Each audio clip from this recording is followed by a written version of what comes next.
All right, everyone, welcome to another edition of the Good Life Small Business Podcast. I'm your host, Brian Blakely, and I'm pleased to be joined today by Justin Vrooman and Derrick Kleeb, who are the owners of Heartland 3D. So, guys, thanks for joining us. Thanks for having us. Thank you. So, let's get into it and get to know you guys a little bit more. What books are you reading or listening to right now? You can go first. I'll start it off. So I travel quite a bit for work. So Okay. I listen to a lot of podcasts and a lot of audio books. Okay. Sometimes, so right now, listening to Extreme Ownership by Jocko Yeah, Willink. great book. I've listened to it before, but I think what I'm trying to do now is I'm listening to it, going back and going to read the book. Yeah. Because you miss out on some things there. But I also have a kind of a schedule of podcasts that I listen to. Okay. Specifically, been listening to the Motley Fool podcast. Okay, I've heard of that one. Investing, just for the individual investor in the stock market. Also, Peter Schiff is kind of a new podcast for me. Okay. And he's an economist, kind of a bear market economist. Okay. Kind of interesting to see different perspectives of people as they're kind of navigating the current, economic climate. So Sure. I find that one interesting. Of course, do listen to a lot of Joe Rogan. So Yep. Definitely certain people there who I hit up on my trips. Yeah. If you've got a long road trip, that's a really good podcast. I've been listening to Joe Rogan a lot lately, so Yeah. it's really good. Occasionally there's people I don't catch my attention. Right. I've certain interests that are more interesting to me than others. Sure. But, Yeah, that's a good one. How about you, Justin? For me, I kind of have I'm not as extensive a podcast listener, but Stuff You Should Know, Planet Money, How I Built This, like another business podcast talking about how people built their businesses. I like to run. I'm on the UNK cross country and track team, so I listen to The Science of Running with Steve Magnus, with a couple of guys there. And then a smattering of other ones. Sometimes I'll listen to Freakonomics. It's an economics podcast. And kind of just whatever else I come across that seems interesting. Stuff You Should Know is a pretty interesting podcast. Yeah, I like it because you get a little bit of everything. Yeah. There's some weird stuff and some very practical stuff. Some is gross, but it's an interesting podcast. Yeah, there's definitely sometimes I kind of pick and choose on that one. There's Yeah. ones I'm like, oh, maybe I'll skip that one, and then other times like, man, this one I need to listen to it right now. Yeah, that's a good one. All right, guys. So tell us more about Heartland 3D. We talked a little bit before. You guys are coming up on a year, so you're fairly new in business together. Tell us about your journey, and then also, I'll admit, when it comes to 3D printing, I know it's out there, but I don't know a lot of the uses and things like that. So just kind of talk about why you guys decided 3D printing, or why that was something that you wanted to get into. So just kind of tell us about your journey. So it really all started with Craigslist ad, I guess. Okay. Derrick came up to me and he said, I found this ad on Craigslist where someone's selling their 3D printer business, but I think it's kind of overvalued. And so we went and we did a bunch of market research, kind of looking into our 3D printers, is that something it could be valued at? And while we were doing that research, we found out that, hey, this is something that we don't have to necessarily put all the capital into buying an existing one when we could start something ourselves. Yeah. And No, it was kind of so we're both techie, right? We're both programmers. We have extensive technology background. So when you see things, I have an extensive industrial automation background. Okay. Programming software to do things with hardware, which falls right into the 3D printing world. It's always kind of fascinating to see things being created. I think it's just fascinating in general, whether you do it yourself, you do it in your work. It's just fun, and I think you get a lot of excitement out of it. And both Justin and I enjoy that process. So when we were looking at it, at first we were looking at, it's kind of like when you look at a printer, right? Just a regular printer. Most of your revenue is generated by your ink cartridges. Sure. It's not by the hardware themselves. Right. So you always have these consumables that are being, that are really your profit generators. Yeah. So we really started looking at all of the different, filaments that are out there. Certain filaments do have different properties, different characteristics than other things. And as we kind of went through the process of not only ourselves, we tinkered with it on our own, but then, as we started playing with it, we just started learning more and more about it. And there's just a lot of uses on, practical uses for a 3D printer that I don't think most people know. Sure. How can we spread that word? How can we, maybe generate how we feel about the excitement we feel about it to other people. Got it. So where is Heartland 3D right now as far as a business? Are you guys are you selling printers? Are you selling the materials? Again, I'm an idiot on this stuff, so I don't even know what all that looks like. So just kind of explain like what you guys offer to the public. So we offer printers as well as filament, and we do printing for people as well. That's kind of been more of, it's still in its infancy stage, just okay. Because as we learn with each different printer, because we kind of set up each printer that we get, so we know how to work it, and so we can talk to each customer that gets one if they have problems with it. Sure. So that's been something that's kind of grown as we get used to these new printers, and as our name starts to get out there, because our main goal starting it was maybe not necessarily to print things for people, but more to just sell printers and filament. Mm-hmm. But it's been a great experience also printing those things for people who maybe aren't ready to buy a 3D printer. So it gives kind of an incentive then. It's like, hey, they printed this for me. Maybe if I got a 3D printer, I could learn how Sure. and keep printing those things. Yeah. And so, but I think it's been a little different than we thought too as of yet, which we both work full-time basically. Mm-hmm. Derrick full-time all year round, and then I'm full-time during the summer, and then school during the year. So it's been a tough challenge to balance the startup business with the existing business. So we thought filament would be the cash cow right away. And filament's like the ink. Yeah. Like if you're Yeah, talking about sorry. ink. No, that's fine. Yeah. So it comes in a spool, just a string of plastic basically, and that's what goes into the printer to make the different parts. Yeah, and people are coming out and creating all different unique filaments now that can have, these really strong characteristics that, you could get nylon, you can get carbon fiber, you can get these things that are really strong and can do things that I don't think most people, realize they can do. So it's really interesting. And as we've explored it, there's been all these things that have opened up. We're exploring kind of the YouTube channel, like how can we teach people how to do these things? Where does that fall in? We've also have kind of started the process. We haven't completed this at looking at developing our own filament as well. Okay. Out of maybe something that can be locally sourced and generated, more of a renewable source.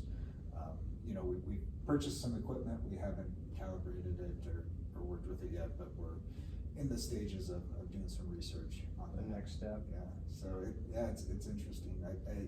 It's kind of like anything. If you get excited about it, like you can take it so many different places. Sure.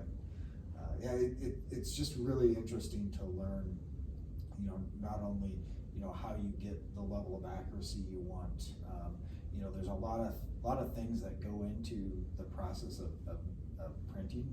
Whether it's if someone really enjoys CAD, developing products, creating things, and then turning it into a product.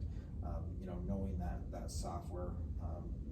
Justin, I don't know, hadn't had a lot of experience with it to start out with, but he's dove head on. learning how to create things, and that's all. As long as you're properly motivated, you can learn anything. Sure. And it's been exciting. Nice. How fast is this evolving? Like, how fast is the technology changing, even since you guys started almost a year ago? So when you think about the parts of a 3D printer, they've been around for decades. They've been used in CNC machines for years and years. There's always this thought of additive manufacturing, which is what they would consider 3D printing, where you're adding material to create something. Historically, when you wanted to create a very specific piece, you'd use a machine to either mill out, you'd cut away and create this piece. This gives you the ability to just add to and create the piece. Okay. Which usually has less waste, but that's the part that's new. What's happened is you've seen a lot of people, especially on, when it comes to technology, people learning this, and the community in general. There's a strong community of people who are, what I'd consider just people interested in 3D printing.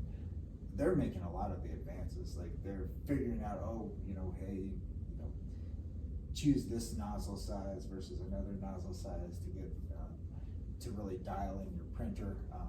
Just understanding the technology to really dial in Sure. things. It's changing, but the pieces are staying relatively the same. I think what you're seeing is maybe the scale growing. So, most 3D printers are printing on a really small scale. You don't have like a huge piece that you can print, at least on the consumer side. Maybe on more the industrial size. Okay. There's some obviously some machines out there that can do it.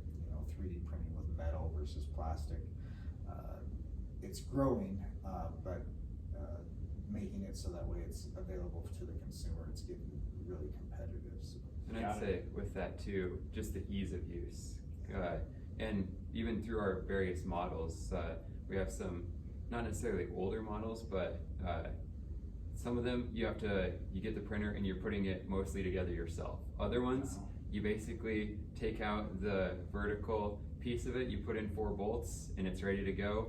It auto levels, so the bed on it, usually when you get a printer you have to level the bed to make sure that the print is even, and when the filament comes out of the nozzle it keeps contact with the bed.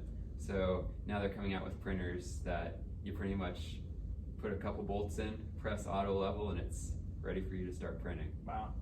So that makes it just a lot easier for consumers to get into it, especially, I think, like Derek said, the parts are relatively the same, which is leading to the ability to have cheaper printers, not necessarily because they're lesser in quality, but because the parts have been around for so long that they found better ways to manufacture them in large quantities. So. Got it. How long has 3D printing been around where, like, as far as where it could come into more of the consumer market? So it's been around for a while. I think it kind of goes in spurts. I think what we saw when sometimes there's a need that pops up. I mean, COVID's a good example, right?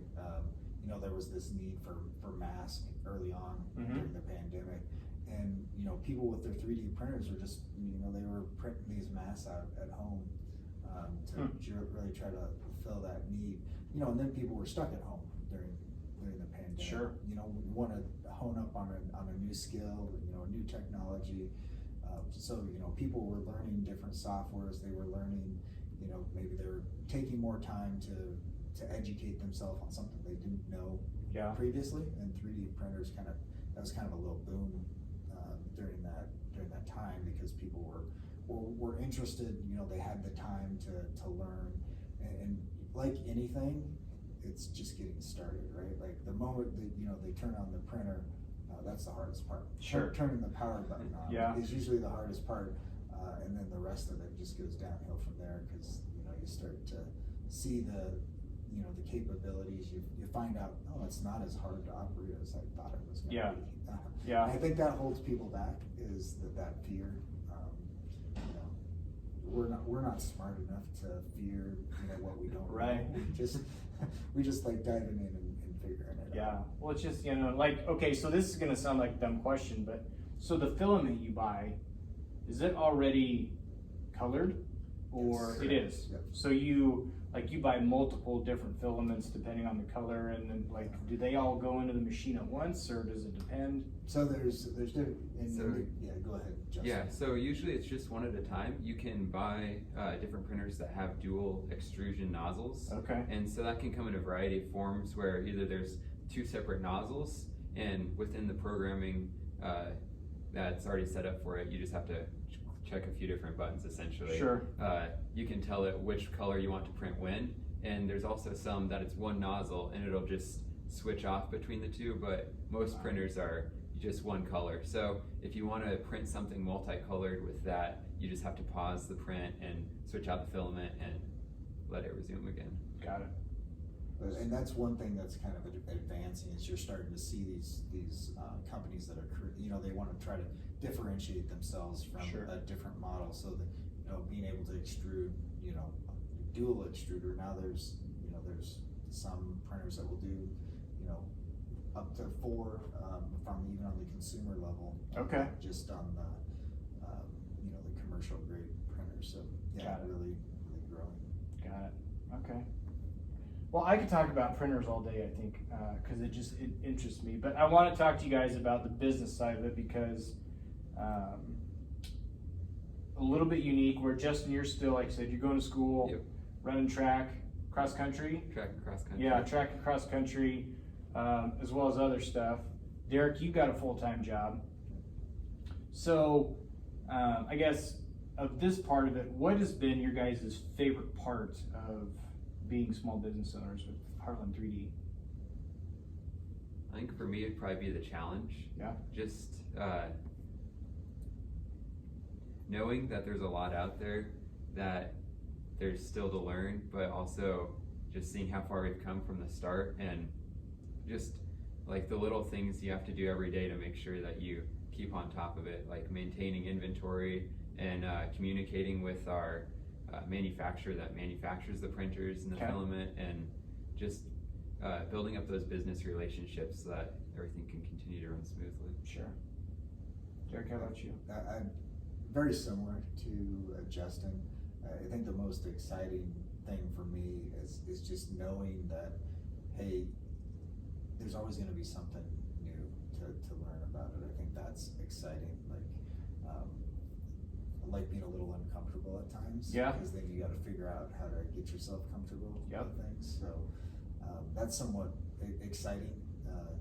Not knowing exactly where it's going to go kind of adds a little level of excitement.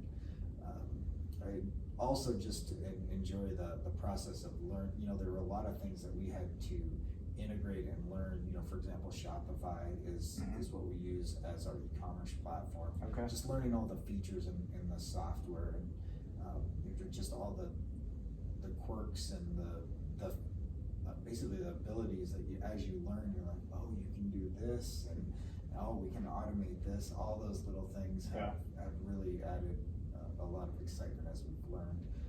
You know, also, you know, we're sourcing a lot of materials overseas. You know, navigating those relationships as well as those processes that are severely delayed at times, from, you know, purchase to getting your inventory. It's just interesting and new, and I think that's exciting. Absolutely. How do you guys communicate? I mean, you don't have necessarily a storefront, and you're working a day job, and you know, a couple things going on during the day. Are you guys mainly texting? Are you calling each other after hours in the evening and talking about stuff? A lot of texting. A lot of times we grab lunch.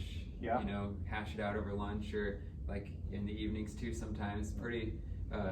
Yeah, but a lot of times over text or calling, just because, you know, it's just little things here and there, and then it'll come to the point where you have some big decisions, big things to group up on, and then we take care of those. But in a lot of it too, we're able to kind of modularize, so we'll each get a different task and we'll kind of work on it and then come back together and sort it out. Yeah, I think we're both independent workers, so, you know, we, you know, we can, hey, there's this task over here.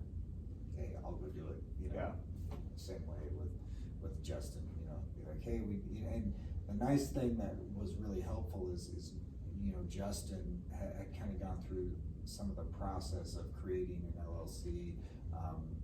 He's started other businesses before, and he manages a duplex that he lives in. So he's kind of been through this a little bit. So some of the things that were more new to me, he already had that knowledge and took it away. Got it. Have your roles changed as far as how maybe it started when you guys kind of figure out who likes to do what, and who's better at what and all that? I think so. Justin has been doing a bulk of the 3D printing materials. Okay. Kind of becoming the expert on the side of the understanding the equipment, how it works, working some of those customer relationships. I've spent a lot of time on the software side and the integration of all of our different pieces. Reaching out to suppliers, figuring out, hey, how can we source materials, those sorts of things. Yeah. So I think we've seen it grow, and as we've learned, we obviously share those, what we learn with each other. I don't think there's a whole lot of things that are done right now that one or the other of us, at least in theory, could pick up. Got it. Okay. Very cool. So what's one thing that you guys wish you were better at with this business? Time management sometimes is, there's only so many hours in a day. Sure. We got families, we got, Justin, he's running track, running cross country, going to school, working. I think there's just there's a lot of time. There's only so much time in a day, and splitting that pie so you can allocate enough time to every little piece of your life. Sure. I think maybe we both have a little bit of the personality that if you throw yourself into it and put enough time to it, it just But you tend to neglect one thing or the other. Sure. So if you get really excited on something, the next thing you know, you're researching it into the late hours of the evening, like trying to figure it out. Well, maybe I need to step away. Setting some of those boundaries is not something that maybe comes natural to me. It's easier said than done. Yeah, I'd agree with that. And then I think marketing is another big thing for me. It really interests me, but I've had a couple classes in it, but I'm not to the point yet where it's something I've really developed, and so that's been kind of the challenge for me, that I wish I was a little bit better at generating material for social media and stuff like that. And this summer we have my sister working for us. She's a graphic design major at Fort Hays, so she's been able to kind of jumpstart some of that for us, so hopefully she can get us set on a good path, and I can kind of learn from her some more tips on how to keep that going. Got it. So who is your what's your market?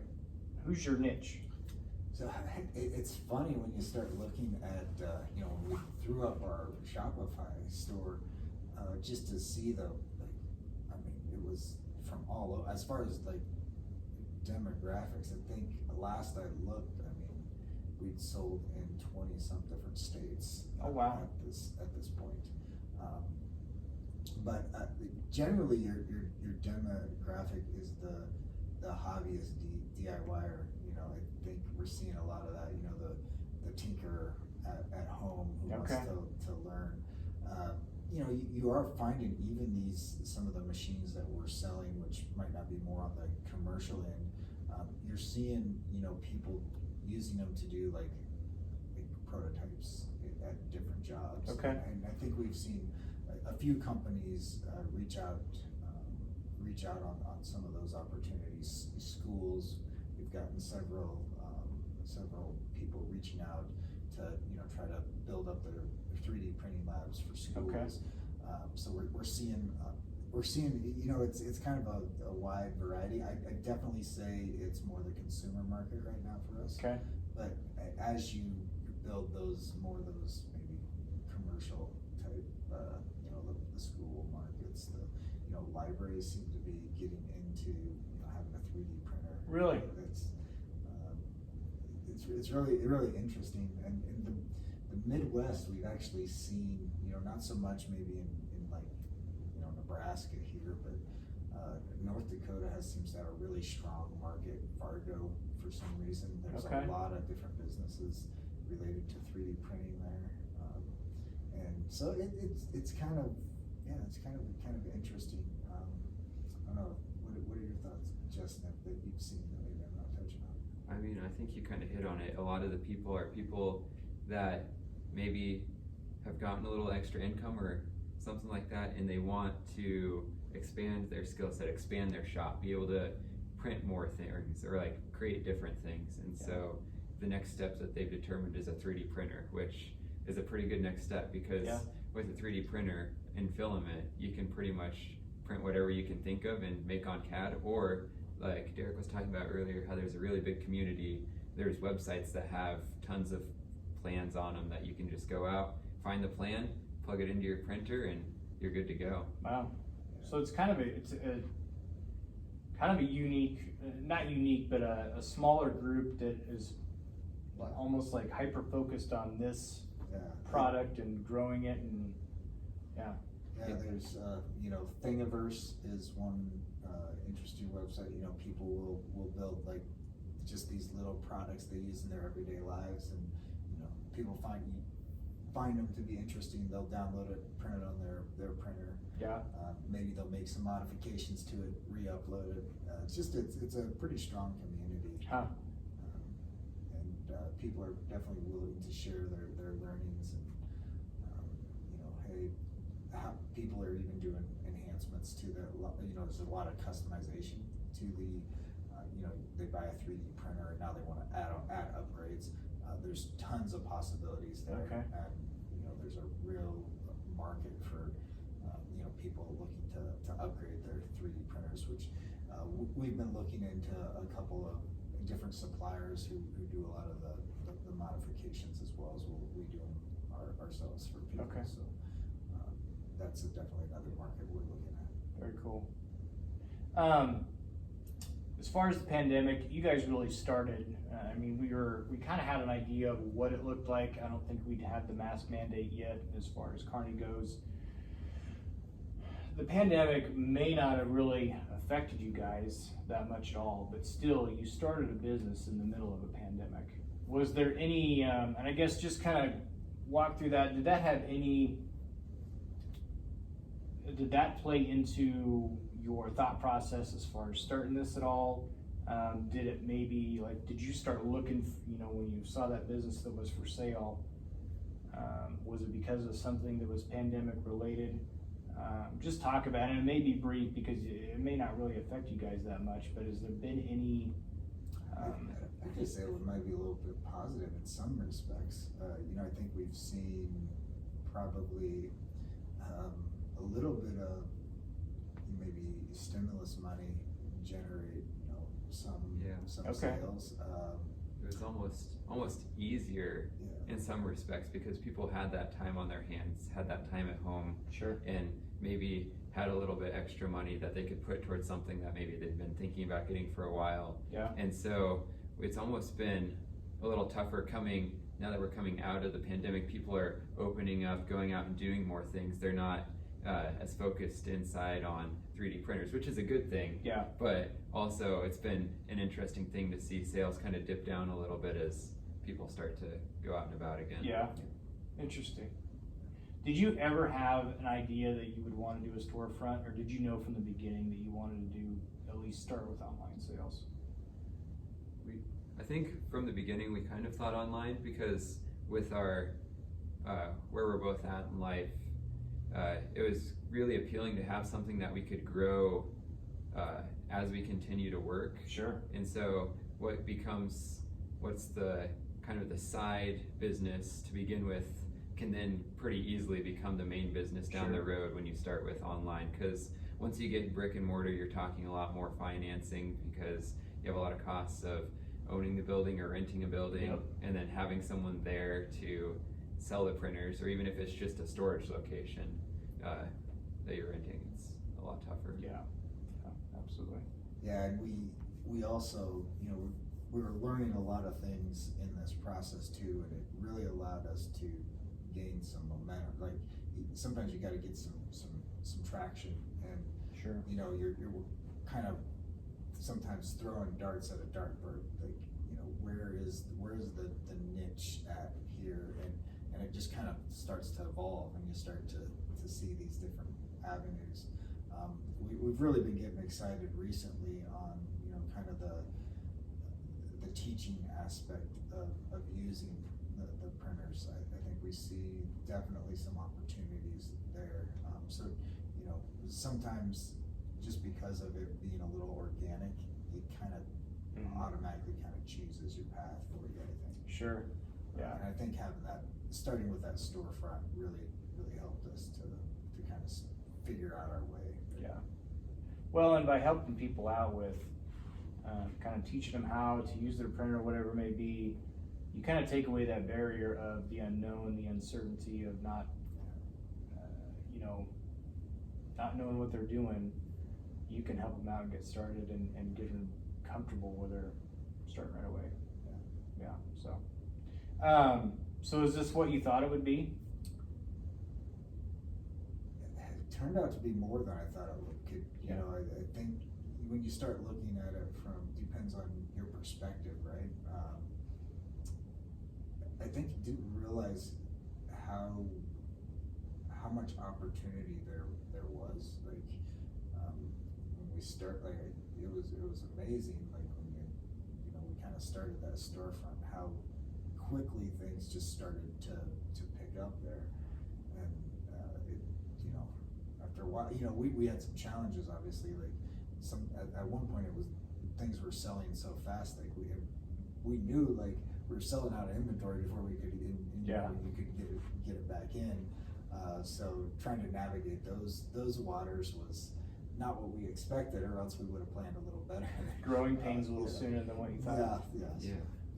But I don't know, Justin, what's been your perspective?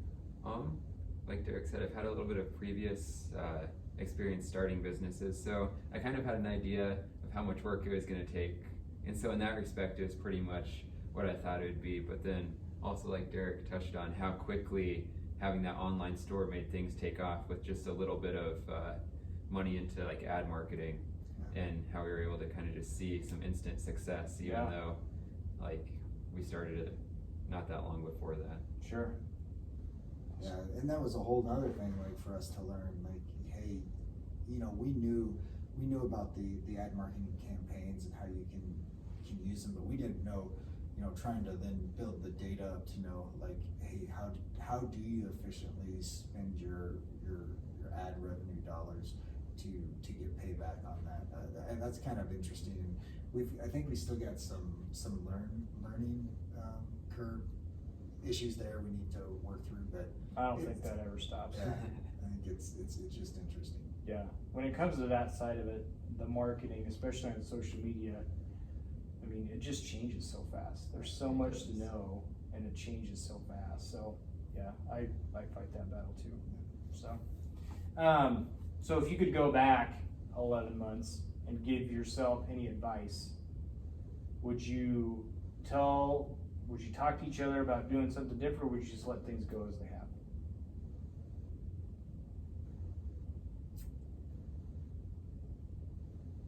I don't know what I would have changed initially.